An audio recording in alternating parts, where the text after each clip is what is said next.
Je m'appelle Paige Turner, j'ai 29 ans et je suis spécialiste du marketing à Colorado Springs. Pendant des années, j'ai vécu dans la maison d'hôte de mes parents, économisant chaque centime pour réaliser mon rêve d'avoir ma propre maison. Pendant ce temps, je payais 1500 $ par mois sur leur hypothèque, un arrangement équitable qui me permettait de vivre sans loyer. Tout allait bien jusqu'à ce que mon jeune frère, Noah, se présente avec une montagne de dettes, résultat de fêtes interminables et de jeux de hasard irresponsables. Soudain, la pression pour le sauver était sur moi, alors qu'il continuait à dépenser sans frein. J'ai refusé d'être son salut, mais mes parents ont insisté, répétant comme un mantra, la famille passe avant tout. Jusqu'à une nuit, la situation explose. Mon père, le visage rouge de colère, a crié, sortez d'ici et ne revenez pas. À ce moment-là, quelque chose en moi s'est brisé. J'ai pris mes affaires et je suis partie sans me retourner. Quelques semaines plus tard, ma mère m'a appelée, désespérée, me demandant pourquoi j'avais arrêté de payer l'hypothèque. Ma réponse la laissa sans voix. Vous voulez savoir ce que j'ai dit? Restez avec moi, car cette histoire ne fait que commencer. Jusque-là, ma vie était stable. J'ai travaillé dur dans une agence de publicité locale, en me concentrant sur des campagnes à fort impact pour des clients importants. Chaque dollar qu'il me restait était versé sur mon compte d'épargne, alors que je rêvais d'avoir les clés de ma propre maison. Mais, en plus de soutenir mon avenir, j'ai également assumé une partie des dépenses familiales, un sacrifice que j'ai fait volontairement, jusqu'à ce que mon frère se présente avec un sac à dos rempli d'excuses et une dette qui frisait l'absurde. Noah avait perdu son emploi de barman à Denver. Au lieu de faire demi-tour, il rentrait chez lui avec une odeur de parfum bon marché et avec une liste de dépenses qui me laissait sans voix, des vêtements de marque, des jeux d'argent en ligne et des nuits passées à doucher des inconnus. Pendant que j'avais du mal à payer mes factures, il se vantait d'une veste en cuir de 800 $, achetée avec de l'argent qu'il n'avait pas. Pas de remords, pas de plan, juste la certitude que quelqu'un, en l'occurrence moi, résoudrait ses problèmes. J'ai essayé de parler à mes parents, mais ils l'ont défendu comme toujours. Ils traversent une période difficile, a déclaré ma mère, tandis que mon père me regardait comme si j'étais le méchant de ne pas abandonner mes rêves. Le message était clair, moi, la fille responsable, je dois une fois de plus sauver le fils prodigue. Mais cette fois, je ne céderai pas. Le stress a commencé à affecter mon travail. Des erreurs stupides, des distractions constantes, mon esprit était déchiré entre des délais serrés et la culpabilité qu'il me jetait. Jusqu'au jour où, entre feuilles de calcul et rapports, j'ai reçu un relevé de carte de crédit qui n'était pas le mien. En mon nom, avec mon CPF, mais avec des dépenses que je n'ai jamais faites, 5 milliards $ en barre, site de Paris et location de voiture. Mon frère avait franchi une ligne dangereuse et ma vie financière était désormais en danger. Je l'ai confronté dans la cuisine, la déclaration froissée dans ma main. Il haussa simplement les épaules. Ce n'est pas grave. Je vais me débrouiller. Comme si voler mon identité était un détail. J'ai exigé qu'il résolve le problème, mais sa réponse a été une attaque. Tu es égoïste. Tu penses toujours que tu es meilleur que tout le monde. Ça m'a fait mal, mais ça ne m'a pas fait reculer. Il ne s'agit pas de moi. Vous avez commis un crime. Réparez-le, ou j'agirai.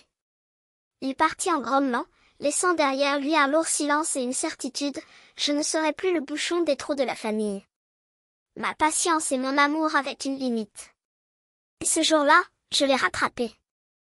La trahison s'est enfoncée en moi comme du plomb, mon nom et mon identité empêtrés dans le chaos qu'il avait créé.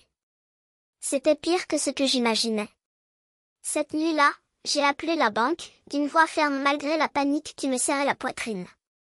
L'opératrice confirme, le compte avait été ouvert 3 semaines plus tôt, lié à mes données personnelles. J'ai expliqué que ce n'était pas moi et ils ont qualifié cela de fraude, me recommandant de geler mon crédit. J'ai passé des heures enfermée dans ma chambre, bloquant mes informations d'Experian, Equifax, transuniant chaque clic, chaque mot de passe tapé, un coup de couteau me rappelant à quel point l'irresponsabilité de mon frère m'avait entraîné. Ce n'était plus seulement une question d'argent. C'était mon avenir qui était en jeu. Si mon crédit était détruit, Mon rêve d'acheter une maison, déjà étouffé par les 1 500 $ que je payais chaque mois pour l'hypothèque de mes parents, pourrait disparaître pour de bon. Le lendemain, j'ai ressenti le besoin de leur faire prendre conscience de la gravité de la situation. Nous étions assis dans le salon, l'air chargé de tension. J'ai déposé la déclaration sur la table, j'ai expliqué la fraude, les 5 000 $ qu'il avait dépensés sous mon nom. Il a utilisé mon identité, dis-je d'une voix calme mais ferme. Cela pourrait me ruiner. Vous devez le faire arrêter. Le visage de ma mère s'effondra, ses mains se tordant sur ses genoux.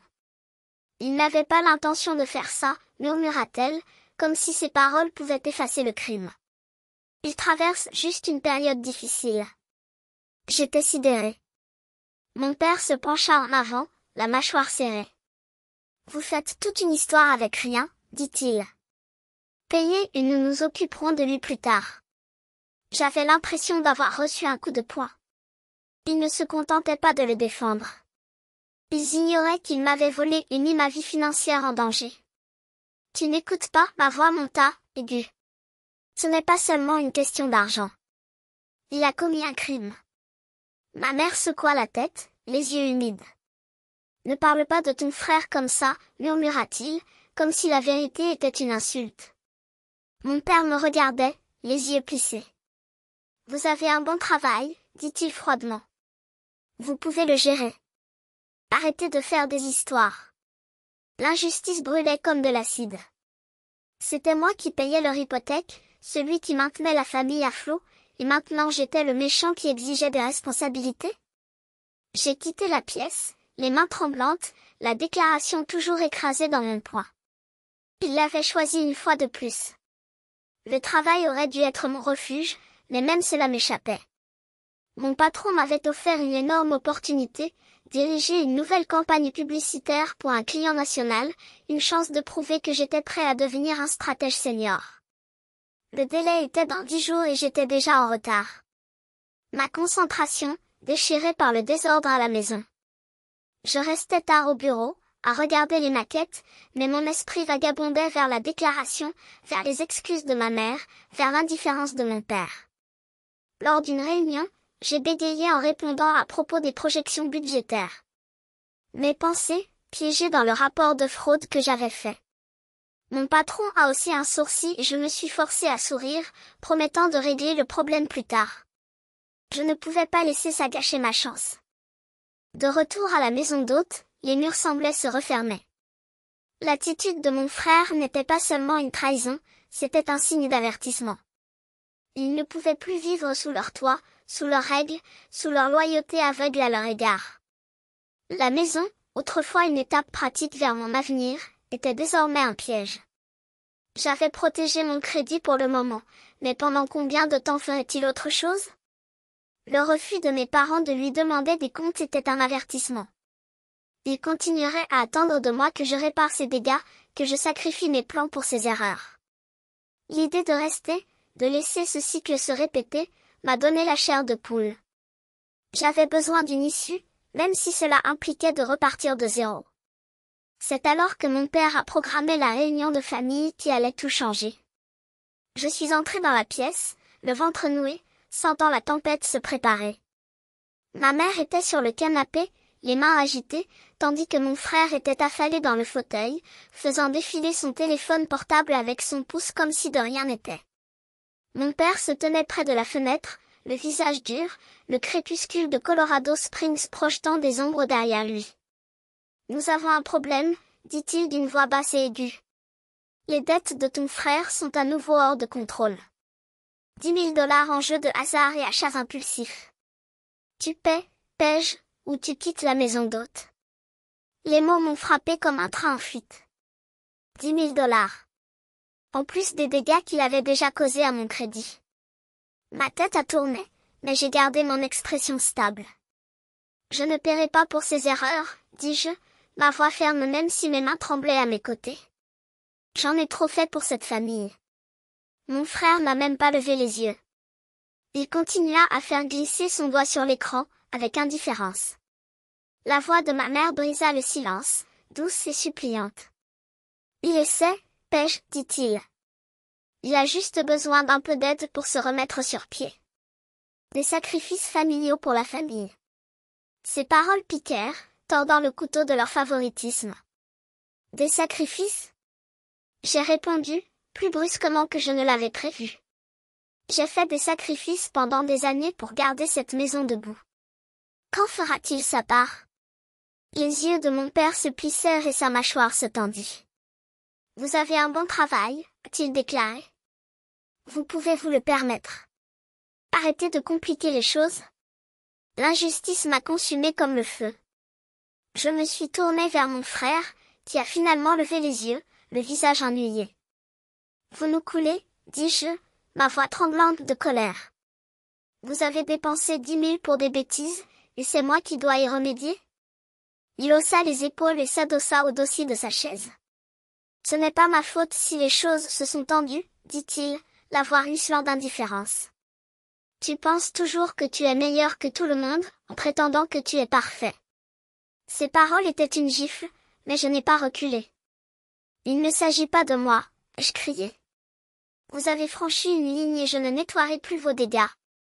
Il a levé les yeux au ciel et est retourné à son téléphone portable, me rejetant comme si je n'étais rien. J'ai regardé mon père, à la recherche d'une once de raison. Il ne sait même pas, a-t-il déclaré.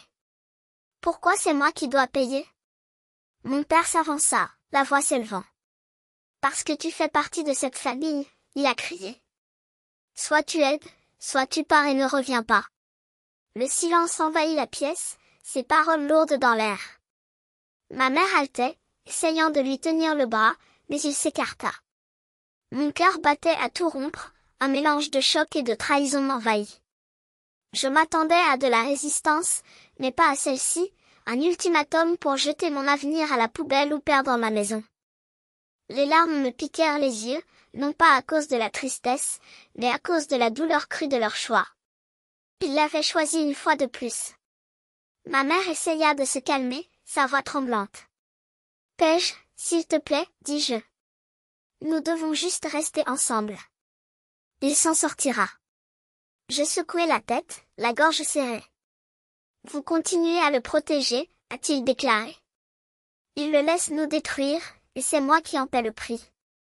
J'ai regardé mon frère, toujours collé à son téléphone portable, immunisé contre le chaos qu'il avait provoqué. Tu ne t'en soucies même pas, dis-je, ma voix se brisant. Il n'a pas répondu. Il n'a même pas levé les yeux. J'ai tourné le dos et je suis partie, mes pas résonnant sur le parquet.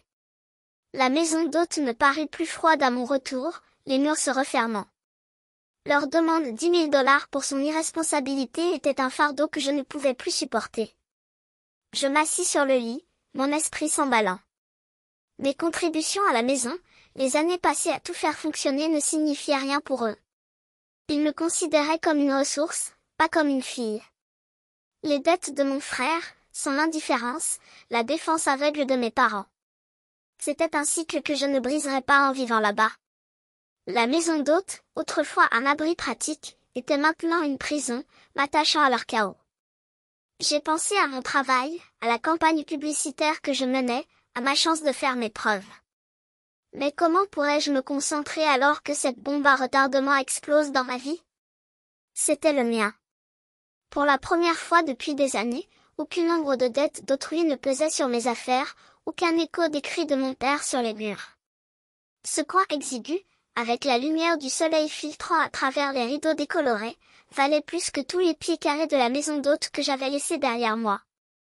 Lindsay a ouvert une bouteille de vin bon marché mais festif.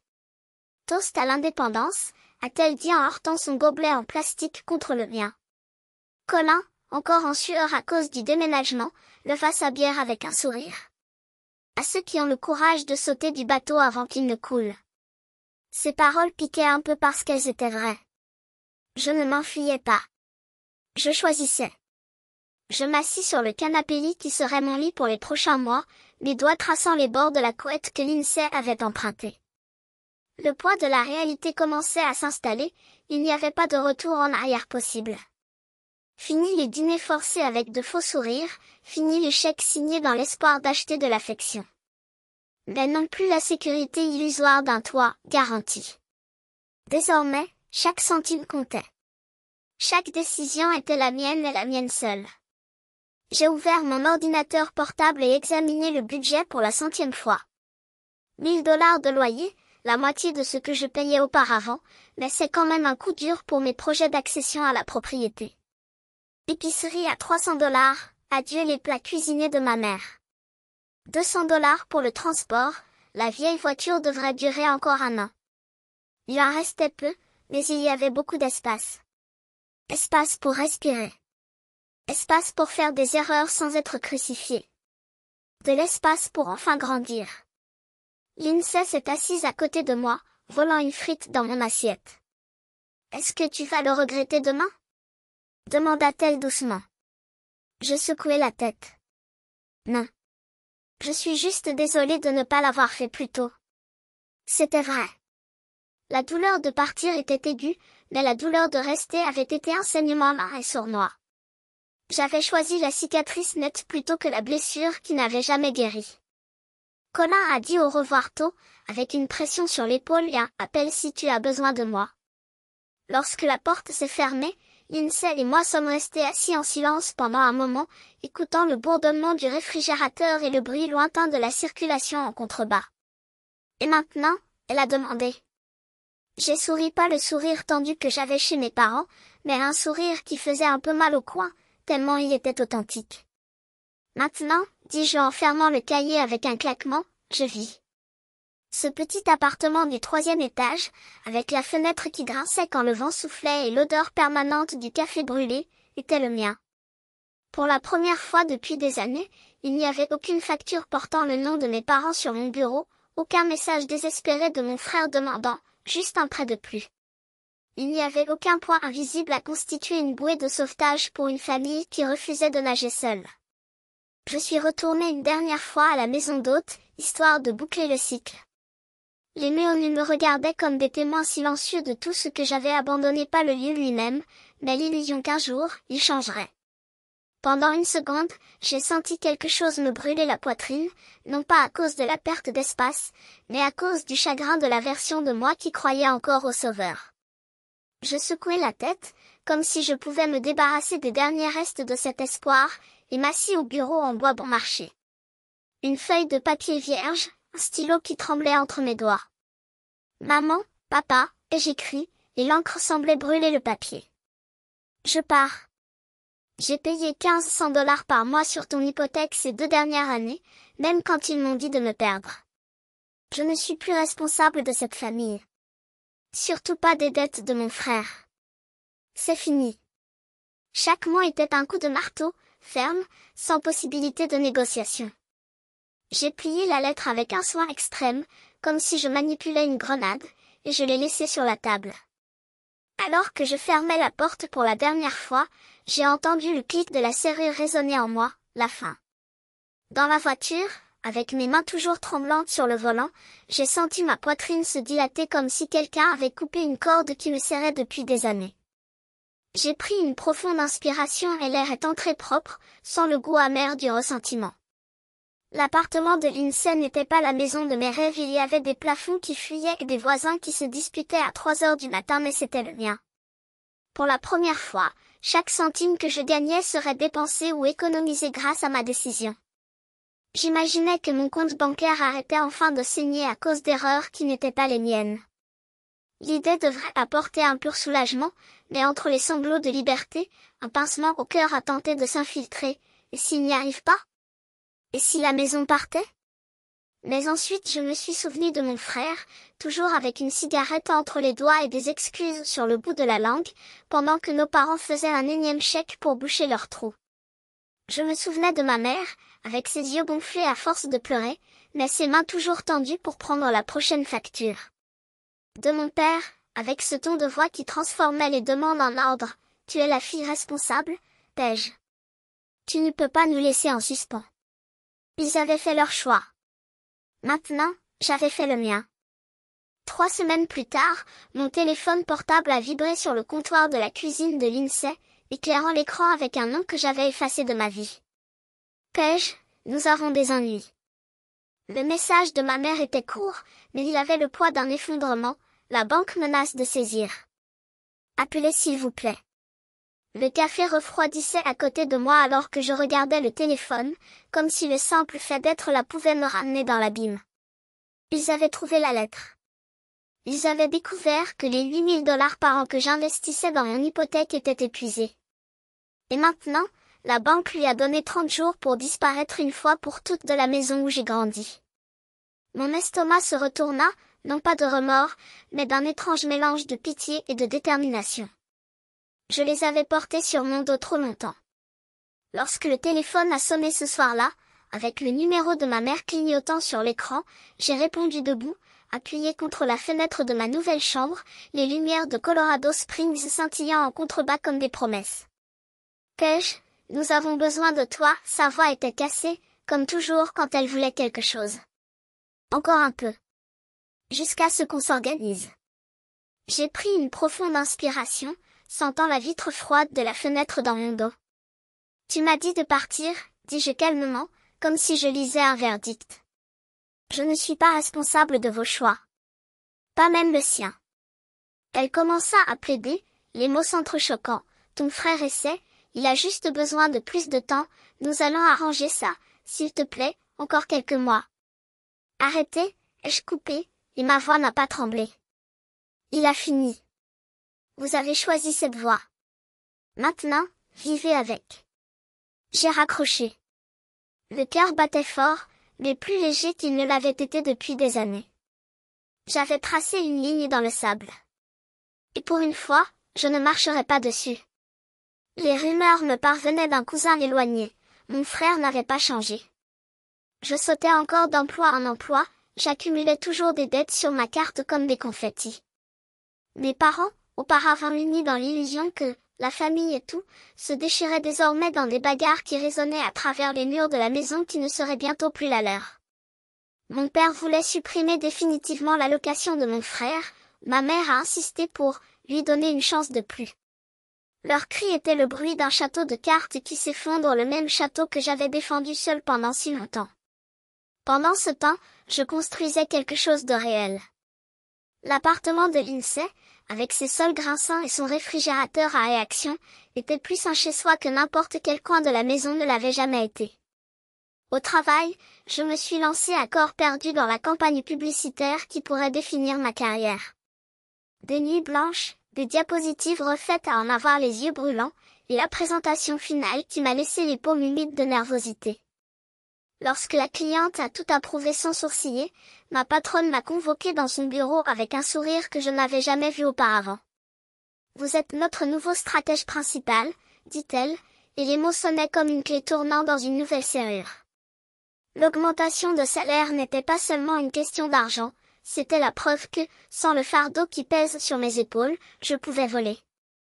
Je suis sortie du bureau la poitrine gonflée, comme si j'avais avalé le soleil. Je ne leur ai pas parlé depuis cet appel téléphonique. J'ai bloqué les numéros non pas par haine, mais par survie. Chaque message, chaque appel était un crochet essayant de me ramener dans des eaux troubles. Lindsay me le rappelait à chaque fois que j'hésitais, tu t'épanouis. Ne les laisse pas te noyer à nouveau. Colin, à sa manière pragmatique, vient de lever la main pour saluer lorsqu'il a entendu parler de la promotion. C'était censé être à toi pour toujours, dit-il, comme si c'était évident. Aujourd'hui, avec le recul, je vois la leçon claire, fixer des limites n'est pas égoïste. C'est de l'oxygène. Ma famille m'a appris à croire que l'amour était synonyme de sacrifice sans fin. Mais le véritable amour ne vous oblige pas à vous annuler. Ils ont choisi la voie de l'omission, de la complaisance face aux échecs de mon frère, de l'aveuglement face à mes efforts. Aujourd'hui, ils récoltent ce qu'ils ont semé, la maison sur le point d'être prise, les factures qui s'accumulent, les disputes qui rongent ce qui reste de leur union. Je n'en ressens pas de joie. Je ressens une étrange paix. Parce que pour la première fois, ma vie m'appartient. Imparfait, plein de factures à payer et de nuits de pizza bon marché sur le sol du salon, mais construit de mes propres mains. Je n'ai pas besoin de leur approbation pour savoir que je vaux plus que le rôle de sauveur qu'ils m'ont imposé. Pour ceux qui ont suivi ce voyage jusqu'à présent, merci d'en témoigner. Ce n'est pas facile de couper les liens, même lorsqu'ils nous étranglent. Mais parfois, C'est le seul moyen de respirer à nouveau. Et toi? Avez-vous déjà eu à choisir entre votre propre paix et les attentes des autres? Que feriez-vous à ma place?